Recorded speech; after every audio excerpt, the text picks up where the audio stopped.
नमस्कार मित्रों, कैसे हैं आप सब। मित्रों, क्या आप भारत की अंतर्राष्ट्रीय नीतियों को समझने में इंटरेस्ट रखते हैं? क्या आप भी जानना चाहते हैं कि भारत का आने वाला कल कैसा होना चाहिए और हम भारतवासी इसमें कैसे सहायता कर सकते हैं? हमसे भूतकाल में ऐसी कौन सी भूल या विलंब हुए थे जिन्हें अब कभी दोहराना नहीं चाहिए? क्या आप भी भारत की विदेश नीति को गहराई से जानना चाहते हो तो यह बुक सीरीज आपके लिए है।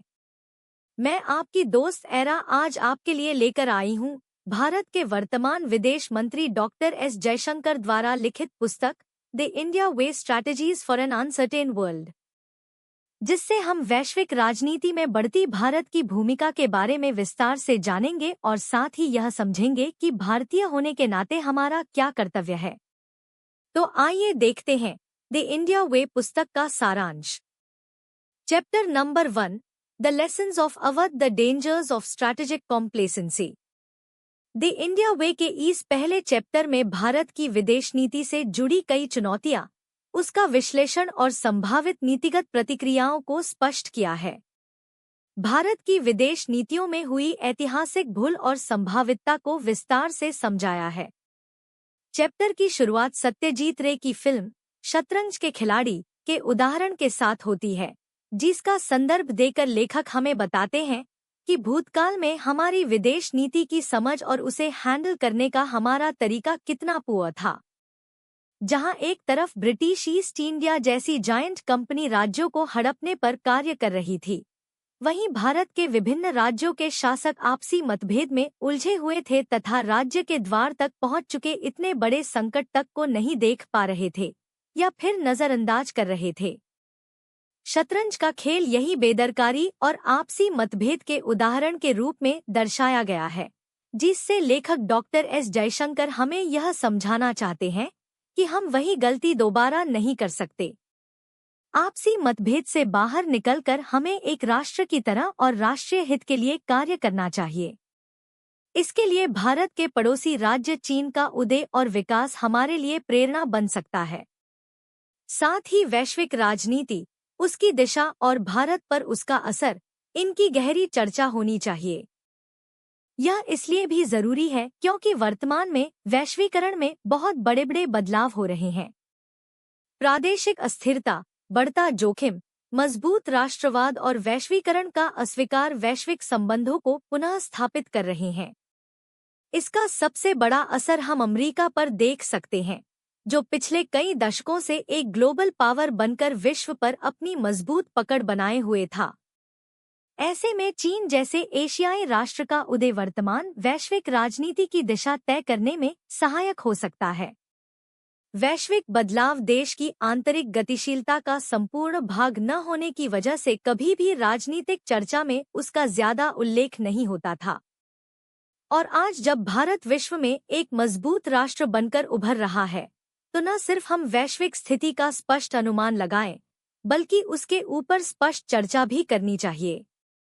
और यह न सिर्फ आधिकारिक स्तर पर, बल्कि भारत के नागरिकों को भी इसमें बढ़-चढ़कर हिस्सा लेना चाहिए और अपना सहयोग देना चाहिए, जैसे हमने लक्षद्वीप के प्रचार या फिर बॉयकॉट टर्की प्रोडक्ट्स के दौरान दिखाया था। अंतर्राष्ट्रीय संबंध मुख्यतः अन्य राष्ट्रों के बारे में होते हैं, परंतु इस विषय की अपरिचितता या लापरवाही उसके प्रभाव को कम नहीं करती। इसलिए उनसे जानकारी रखना और उसका विश्लेषण कर उस पर कार्य करना ज्यादा लाभदायी होगा। हम विदेशी मामलों को नजरअंदाज करने का फल भुगत चुके हैं।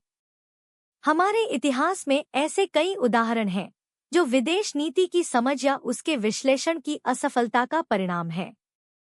लेखक ने यहाँ पानीपत सिंड्रोम टर्म का उपयोग करके इस बात का उल्लेख किया है।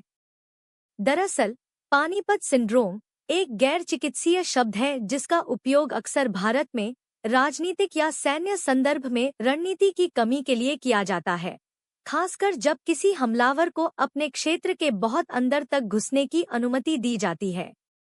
यह शब्द ऐतिहासिक रूप से पानीपत की तीसरी लड़ाई में मराठा साम्राज्य की हार से प्रेरित है, जो रणनीतिक सोच और समन्वय की कमी का परिणाम था। समकालीन समय में भारत की वैश्विक राजनीति और शक्ति विभाजन के प्रति अज्ञता के कारण हमें कई प्रत्याघातों का सामना करना पड़ा था, जैसे कि पीओके मुद्दा, 1971 का युद्ध, चीन की 1949 की इकोनॉमिक क्रांति, 1962 और 1978 का युद्ध, परमाणु हथियार बनाने में विलंब, यूएनएससी यानी यूनाइटेड नेशंस सिक्योरिटी काउंसिल की परमानेंट सीट की दावेदारी में देरी आदि। हालांकि 1991 में आर्थिक सुधार, परमाणु हथियार की रचना, 2005 अमेरिका से न्यूक्लियर डील रणनीतिक पुनर्प्राप्ति के प्रयास थे, पर यह एक मजबूत वास्तविक राजकीय स्थिति की सापेक्षता में बस एक अवेजी के समान थे। परंतु भारत की वैश्विक स्थिति को पुनर्स्थापित करने के लिए बहुत आवश्यक थे। हालांकि संभवित महासत्ता का उदय स्वाभाविक तरीके से किसी भी वैश्विक व्यवस्था के लिए विक्षेपकारक घटना है। ऐसे में सत्ता का परिवर्तन पड़कार रूप बन जाता है, खासकर तब जब उन महासत्ताओं के समाज, उसकी रचना और सिद्धांतों में बड़ा तफावत हो। यह छोटी व्यवस्था या उन राष्ट्रों पर इतना प्रभावी नहीं होता जितना बड़ी शासन व्यवस्था पर होता है। कुछ बाबतों में इन तफावतों ने देशों के आपसी सहयोग और संगठनात्मक सोच को बढ़ाया भी है, परंतु वही राष्ट्रवाद की भावना के बढ़ते प्रभाव से देशों के बीच राजकीय तनाव की स्थिति भी उत्पन्न हुई है। रशिया यूक्रेन संघर्ष, भारत पाकिस्तान संघर्ष, भारत चीन संघर्ष, इजरायल गाजा संघर्ष इसी तरह के संघर्ष का उदाहरण है। हालांकि राष्ट्रों की आपसी समझ और डिप्लोमेसी इसमें काफी उपयोगी हो सकती है। चीन का विकसित राष्ट्र की तरह उदय वैश्विक स्तर पर गहरा प्रभाव है, खासकर पश्चिम के राष्ट्रों के लिए, क्योंकि उसकी शासन व्यवस्था एशिया के अन्य राष्ट्रों से अलग है। चीन के विकास के पीछे विश्व स्तर पर उसकी छाप, सांस्कृतिक योगदान, वैश्विक मूल्य और आर्थिक प्रदर्शन मुख्य भूमिका में रहे हैं। चीन से एक सबसे महत्वपूर्ण सीख हम ले सकते हैं उसकी वैश्विक प्रासंगिकता को प्रदर्शित करने की कला, जहां उसने विश्व फलक पर अपनी संस्कृति और कला को साथ लेकर स्वयं की एक अलग पहचान बनाई है। वैश्विक महासत्ता बनने के लिए स्वयं की संस्कृति और जड़ों से जुड़े रहना आवश्यक है। हम भारतीय इससे काफी कुछ सीख सकते हैं। हालांकि चीन का महाशक्ति के स्वरूप में उदय भारत के लिए बड़ी स्ट्रैटेजिक चुनौती भी है।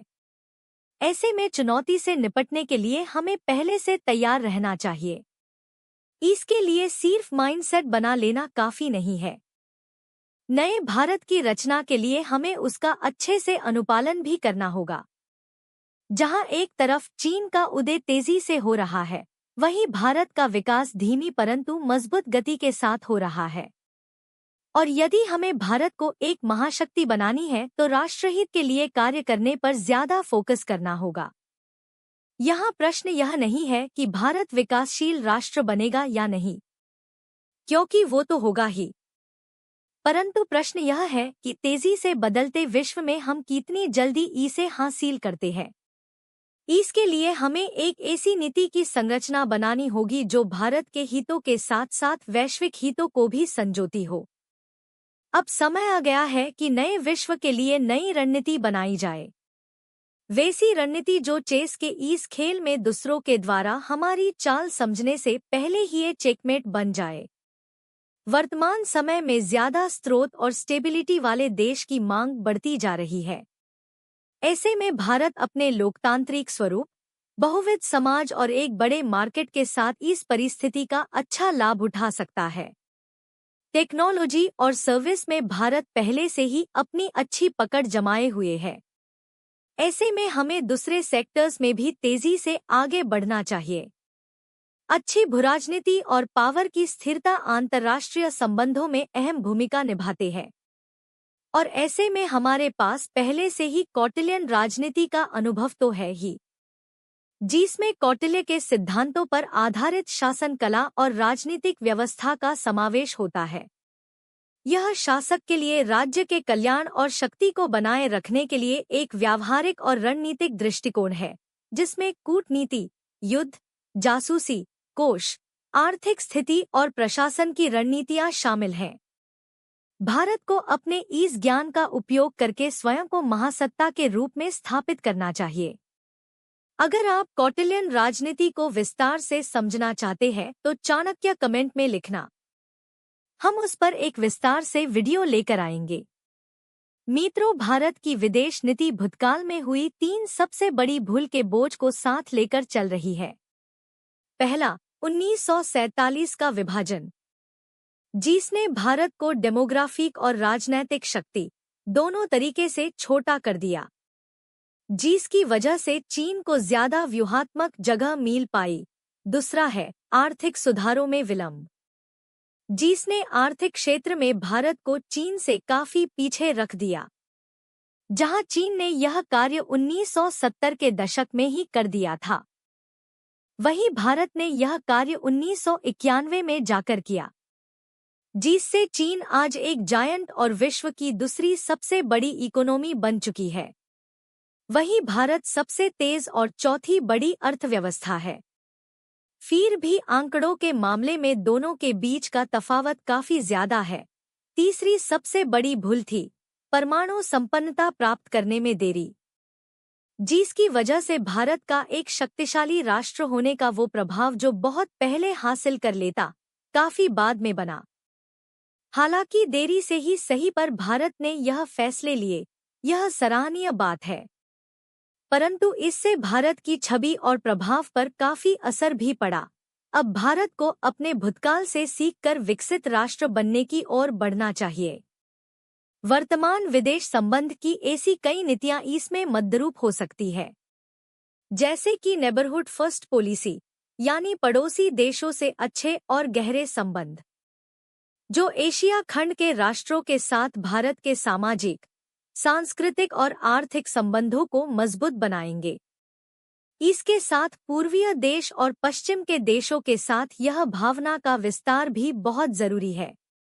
उपखंड के दक्षिणी भाग के राष्ट्रों और उनकी सुरक्षा को हमारी सामुद्रिक सुरक्षा की नीति का भाग बनाना भी बेहद आवश्यक है।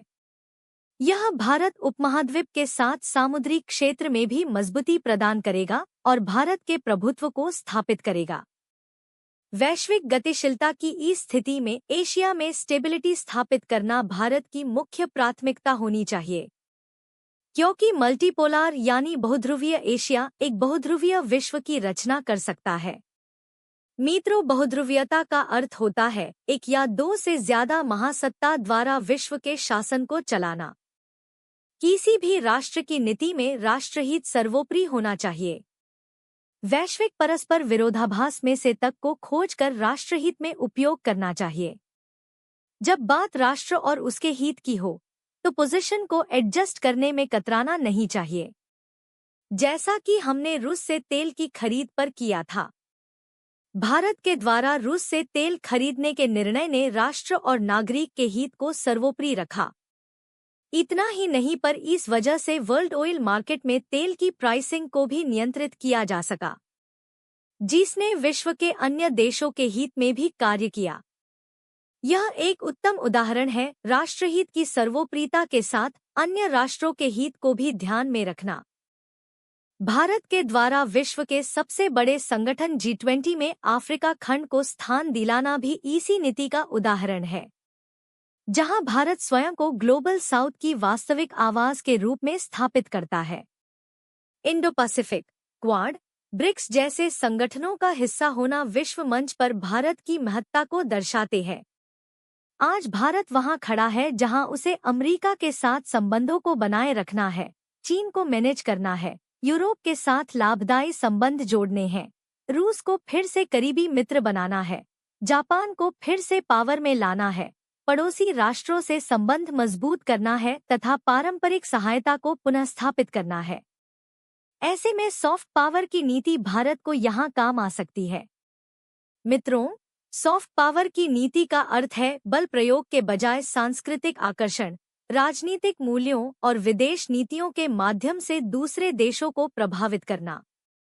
इस नीति में एक देश अपनी संस्कृति, शिक्षा और मानवीय सहायता जैसी चीजों को बढ़ावा देकर दूसरे देशों के साथ सौहार्दपूर्ण संबंध बनाता है।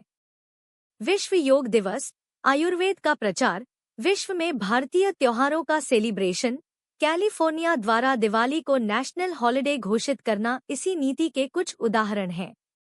भारत को ब्रांड वैल्यू डेवलपमेंट की ओर भी ध्यान देना चाहिए। IT sector, business, space, medicine, tourism आदि में भी वैश्विक स्तर पर कार्य करना चाहिए, जैसे कि अभी स्वदेशी कंपनी जोहो कर रही है। इससे हम ब्रेन ड्रेन की समस्या को भी बहुत हद तक रोक सकते हैं। Make in India, make for the world द्वारा भारत के मैन्युफैक्चर क्षेत्र को मजबूत बना सकते हैं।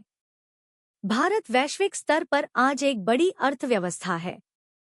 इसीलिए वैश्विक महत्व के मुद्दों पर चर्चा करते समय भारत को नजरअंदाज नहीं किया जा सकता, खासकर तब जब पर्यावरण, ग्लोबल वार्मिंग, क्लाइमेट चेंज जैसे मुद्दों पर भारत का प्रदर्शन उत्कृष्ट हो।